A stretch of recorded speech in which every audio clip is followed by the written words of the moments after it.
موریتانیہ کشتی حادثے کی تحقیقات میں اہم پیش رفت، خاتون اسمگلر گرفتار۔ FIA ذرائع کے مطابق انسانی اسمگلر گینگ کی مبینہ رکن کو گرفتار کر لیا گیا اور خاتون سے تفتیش مکمل کرکے جوڈیشل کر دیا گیا۔ ذرائع نے بتایا ہے کہ ملزمہ نے تفتیش کے دوران اپنے اور بیٹوں کے انسانی اسمگلنگ میں ملوث ہونے کا اعتراف کیا۔ ملزمہ اپنے 3 بیٹوں کے ساتھ لوگوں کو بیرون ممالک بھیجنے کا کام کرتی تھی، جبکہ ملزمہ کا بیٹا خاور 10 افراد کو لے کر کیریئر کے طور پر سینیگال گیا۔ FIA ذرائع کے مطابق ملزم خاور اس سے قبل اپریل 2024 میں بھی سینیگال گیا تھا۔ ملزمہ کا ایک بیٹا حسن اٹلی میں ہے اور دوسرا بیٹا فرحان واقعے کے بعد سے مفرور ہے۔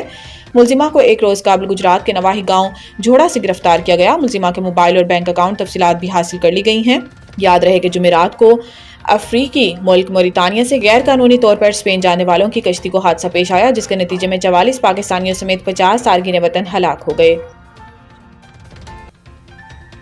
ریکارڈنگ منصوبے کی راہ میں حائل ایک اور رکاوٹ ختم، جلد سعودی عرب سے معاہدے کا امکان۔ ایک اور متعلقہ پیش رفت میں ریکارڈنگ منصوبے کو نظر ثانی شدہ قیمت کا تخمینہ مکمل کر لیا گیا اور دونوں فریق منصوبوں کی باریکیوں کو حتمی شکل دینے کے مرحلے میں ہیں۔ سعودی عرب پہلے مرحلے میں ریکارڈنگ منصوبے میں 10% حصص حاصل کرے گا اور مستقبل میں اپنے حصص بڑھا سکتا ہے۔ ریکارڈنگ کی تکمیل کی راہ میں ایک بڑی رکاوٹ کو خوش اسلوبی سے حل کیا گیا، کیونکہ سعودی عرب مشینری کی خریداری کے لیے غیر ملکی زر مبادلہ کے استعمال کے لیے پاکستان سے باہر بینک اکاؤنٹ رکھنا چاہتا ہے۔ ممکنہ معاہدے کے حوالے سے جاری مذاکرات سے واقف ایک اعلیٰ اہلکار نے بتایا ہے کہ اب دونوں فریقین نے اس بات پر اتفاق کیا ہے کہ غیر ملکی زر مبادلہ پاکستان میں لایا جائے گا اور اس سلسلے میں ایک وسیع معاہدہ طے پائے گا۔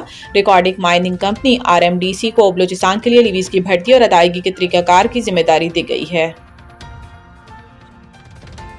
IMF نے پاکستان کی معاشی شرح نمو کا ہدف 3.2 سے کم کر کے 3% کر دیا۔ IMF نے ورلڈ اکنامک آؤٹ لک جاری کر دیا، جس میں عالمی مالیاتی فنڈ نے رواں مالی سال کے لیے پاکستان کے معاشی شرح نمو کے تخمینے پر نظر ثانی کرتے ہوئے اسے 3.2% سے کم کر کے 3% کر دیا۔ IMF نے رواں مالی سال پاکستان کی معاشی شرح نمو کا ہدف حاصل نہ ہونے کا تخمینہ لگایا، تاہم گزشتہ سال کے مقابلے میں معاشی شرح نمو میں اضافے کی پیشگوئی بھی کی گئی ہے۔ IMF نے آئندہ مالی سال معاشی شرح نمو 4% رہنے کی پیشگوئی کی، جبکہ گزشتہ مالی سال معاشی شرح نمو 2.5% تھی۔ IMF کا کہنا ہے کہ رواں مالی سال پاکستان کی معاشی شرح نمو 3% رہنے کا امکان ہے، جبکہ پاکستان نے رواں مالی سال کے لیے معاشی شرح نمو کا ہدف 3.6% مقرر کر رکھا ہے۔ اکتوبر 2024 میں IMF نے رواں مالی سال کے لیے پاکستان کے معاشی شرح نمو کا تخمینہ 3.2% لگایا تھا۔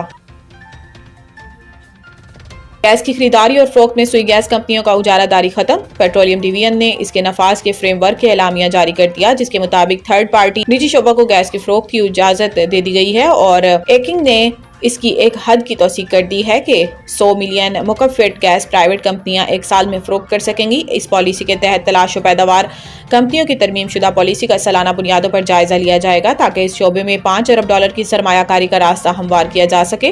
کونسل آف کامن انٹرسٹ 26 جنوری 2024 کو ترمیم شدہ 2012 کی پالیسی کی منظوری دے چکی ہے، تاکہ تلاش و پیداوار کی کمپنیوں کا حق ہوگا کہ وہ اپنی پائپ لائن کا 35% حصہ تھرڈ پارٹی کو فروخت کر سکیں، جس کے پاس اوگرا لائسنس ہوگا۔